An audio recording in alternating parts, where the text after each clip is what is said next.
Welcome back. Look what I've got. It finally got here, and it actually got here a week early, which amazes me because, yeah, usually the shipping from China isn't that efficient. But here it is. What do you think? I like it. I like the bird inlays. It's a faux Paul Reed Smith. The day I can afford a Paul Reed Smith is the day that I will know I've made it as a musician or as a YouTuber or both. And the day I can afford a Paul Reed Smith, I won't buy one. I'll get a less expensive guitar that will play just as good, possibly better, because an instrument is what you make it. Yeah, the PRS has some cool stuff in it, some different pickups and whatnot, but I don't care. I will find my sound with the instruments that I get. So, now, since this is direct from China, let's take a look at it and see what kind of condition it's in. First, the headstock is perfect. Now, I have gone over this with the teak oil just to give it a little extra seal and a little extra shine.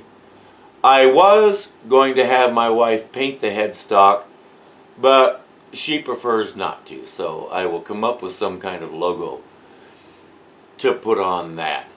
Now, the big question when you order a neck through the mail like this is going to be, is it straight?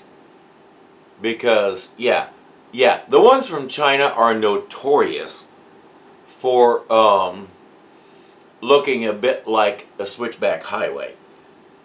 This one here is about as straight as they get. I cannot see a single flaw in the way it sights down it. I mean, that is as flat as a pancake. It is, yeah, I got a good one. So, let's keep looking. Is there any damage on it?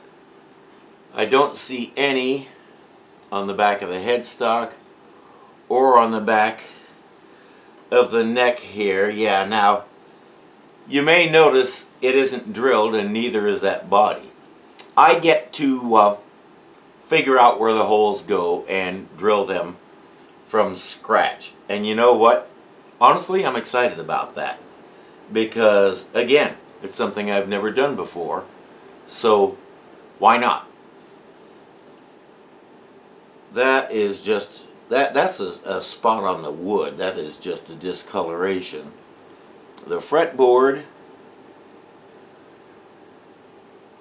looks okay. Corners are good. I don't see any chipping or anything. So, frets, the sides of the frets, I may have to file them a little bit. We've got some rough edges here, but I do have the tools and the wherewithal to do that.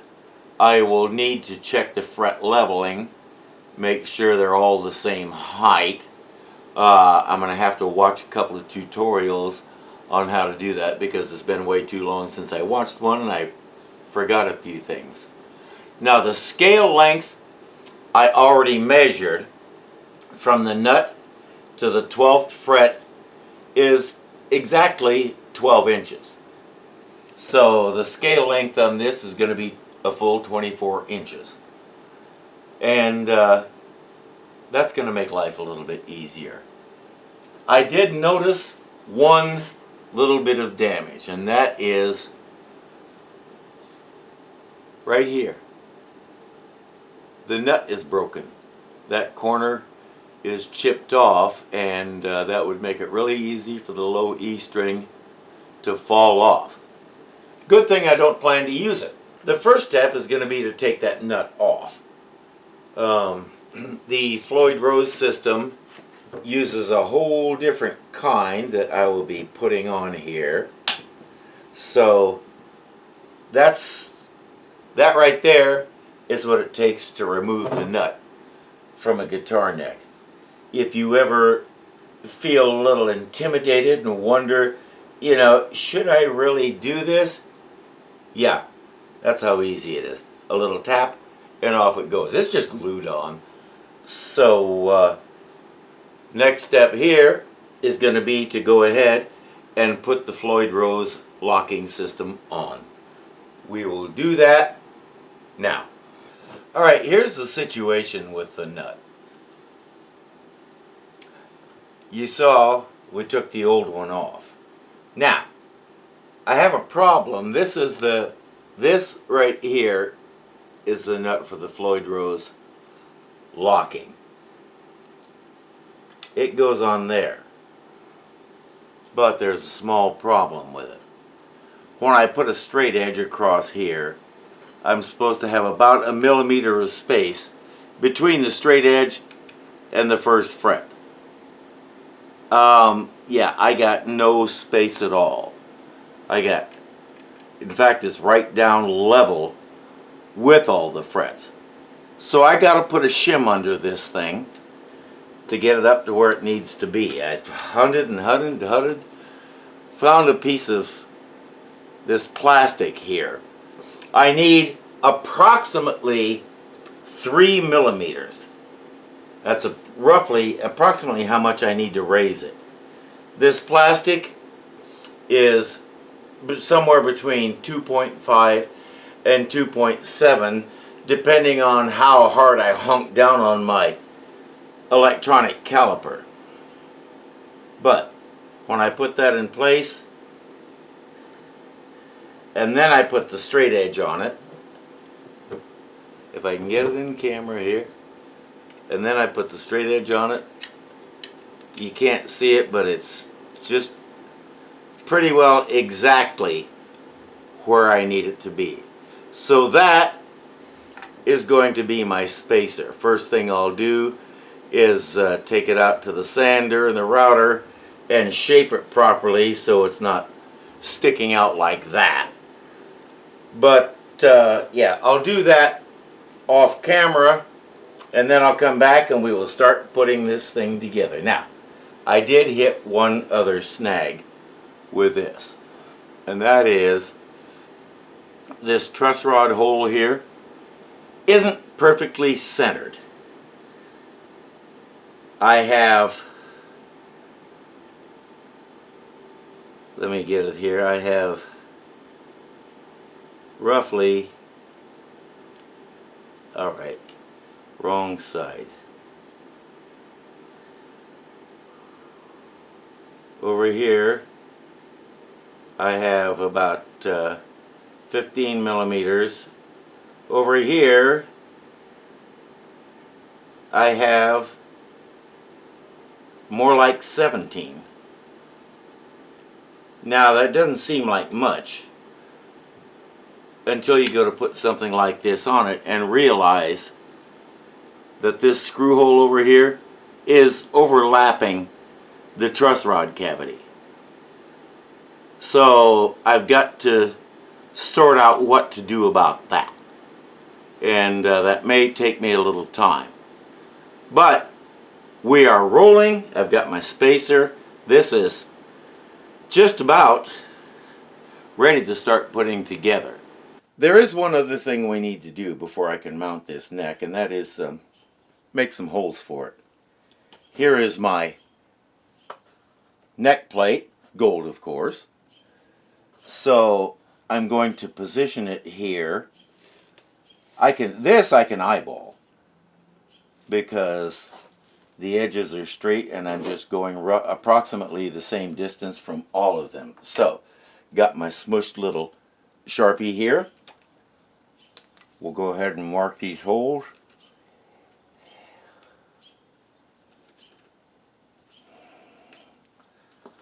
And we're ready to drill. As you can see, I'm already set up. I've got my bit in there. It's almost as if I actually did some planning.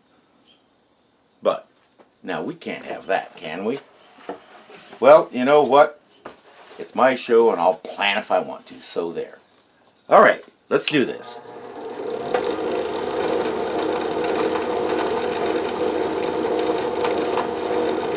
Right in the center of the bullseye.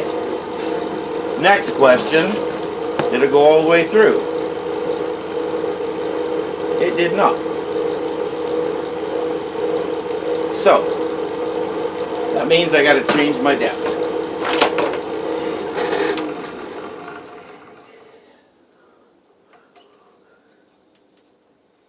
It's going down about, this is going down about as far as it's capable of. So that means I got to bring this up a little bit.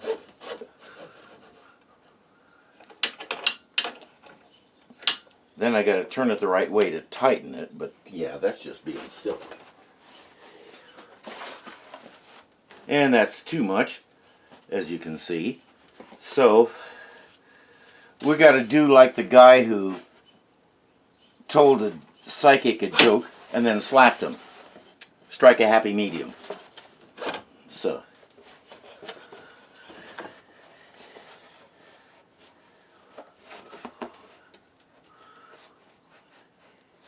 okay, right there should do it.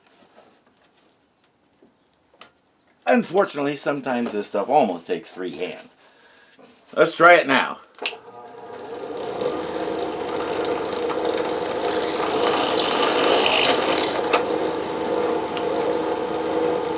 There we go. We even poked through the cardboard. All right. Now, if I can get this thing to stop flopping around, we'll drill the rest of them.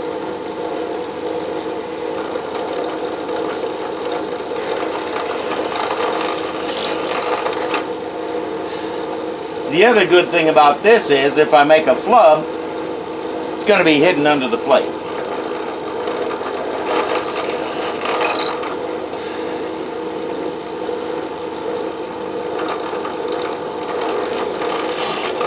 There we go. Now the next thing I'm going to have to do is put the neck in there, mark these holes, and then drill them into the neck. Drill some pilot holes so that we get a good solid mount. So, let's go get the neck. One big question that I didn't raise earlier, but tends to be pretty crucial is how well do these two fit together? Now, I already checked it, and yeah. Anything I could say was already said very adequately by Ace Ventura. Like a glove. It fits so nice and tight and perfect. So, the only thing I need to do is double check and make sure it's in there straight. Because the neck pocket on this body is just ever so slightly, what's the technical word? Oh yeah, cockeyed. So I need to go like that just a little bit. But there it is. So now what I'm going to do, a little trick that I learned from a YouTube tutorial, is I'm going to use the screws to mark the holes.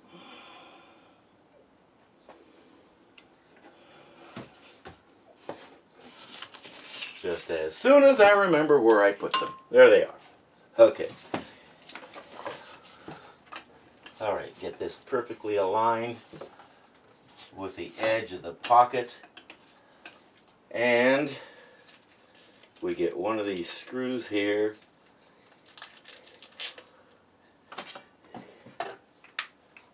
Got the good old power drill. So here we go.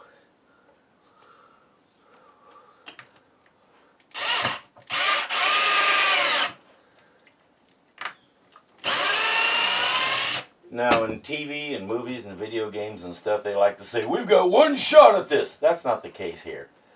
If I make a mistake here, it's not too hard to correct.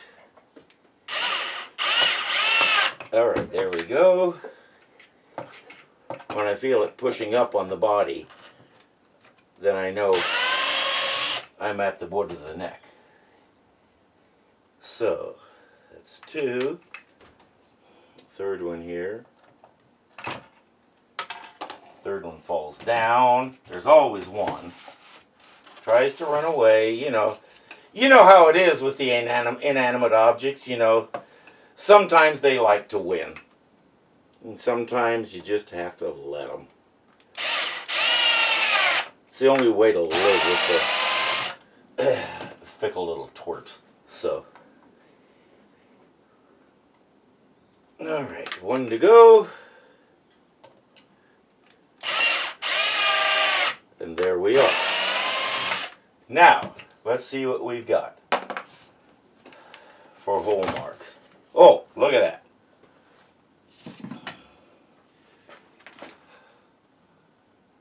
I think that'll work. Alright. Let's get these drilled. Then we'll go back inside and we will put it all together. So, here we are. We have the body. We have the neck. They're both drilled. So we put the neck on. And we flip it over. And we put it all together. Holes line up beautifully. So I have my screws here. Got my power screwdriver. Let's build a guitar.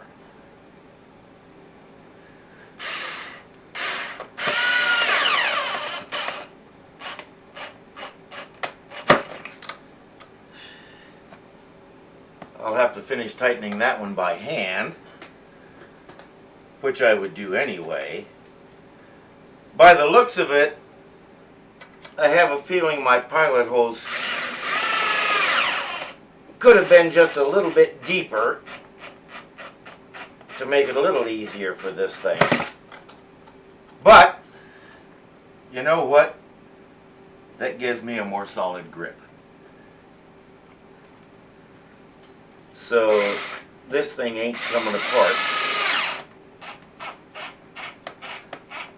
Unless someone like me deliberately takes it apart. And since that's actually what we're going for,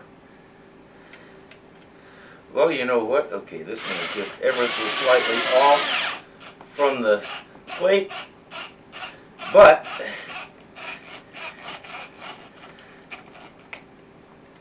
you and I are the only ones who know it. All right. Get these tightened down a bit more.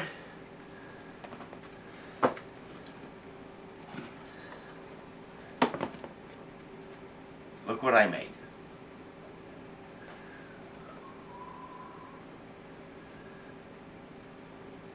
Okay. We built ourselves a guitar. I love it. I've tested all the electronics. Everything works. So you know what? I'm not going to put those in yet. On account of there's other stuff to do here. Specifically, I need to get these all good and tightened up. And then I need to figure out where the bridge is going to go. You may recall that when I was drilling the pickguard holes, I didn't drill those back two that are back by the bridge. Yeah, we're not going to, because what we're actually going to have to do, I have 2 more holes to drill on this instrument. And that is the holes for the mounting posts for the bridge go into. And those have to be pretty much exact. So we're going to measure like 19 times before I drill those. Because if the scale length comes out wrong, that right there, yeah, that I really do get one shot at it. So yeah, I'm going to be super extra careful with that. But measuring the scale length and figuring out where the bridge is going to go is going to be the next step. All right, let's check our scale length here. We go from the nut to the 12th fret, which is right here. So my scale length here is 12 3/4. So that's going to put my saddles at 25 1/2. Now, I'm actually following a tutorial on how to put this bridge in. And if you're interested in looking at it, look up Guns and Guitars. He has some really good guitar building tutorials there. And if you're into guns, he does some stuff with that too. I'm not, but I do appreciate what he tells me about how to build my guitar. He says he likes to add about 1/4 of an inch, just to give himself more room to play with in the using the saddles for fine-tuning the intonation. So I'm going to follow his direction, and I'm going to go ahead and do that. So I'm going to get my little Sharpie here.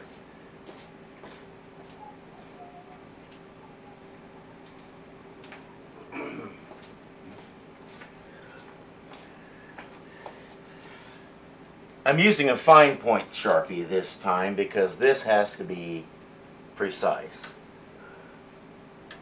So we go straight. We don't follow the contour of the neck. We go straight back. And so 12 3/4 makes 25 1/2, so we're going to go 25 3/4, which is right there. You know what? My marks here for the 2 back pickguard holes are exactly at that spot. So I already have my marks for how far back to go. Who knew? But you know what? I'm not going to reinvent the wheel. I'll take it, and I will use those. So, next step, let's see about installing that bridge. This is going to get intimidating. So, I think I'm going to save it for the next video because I want to watch the tutorial again and double check all of my measurements and offer up a few prayers and all that good stuff. So yeah, we'll be back. Thank you for watching. I'll see you next time.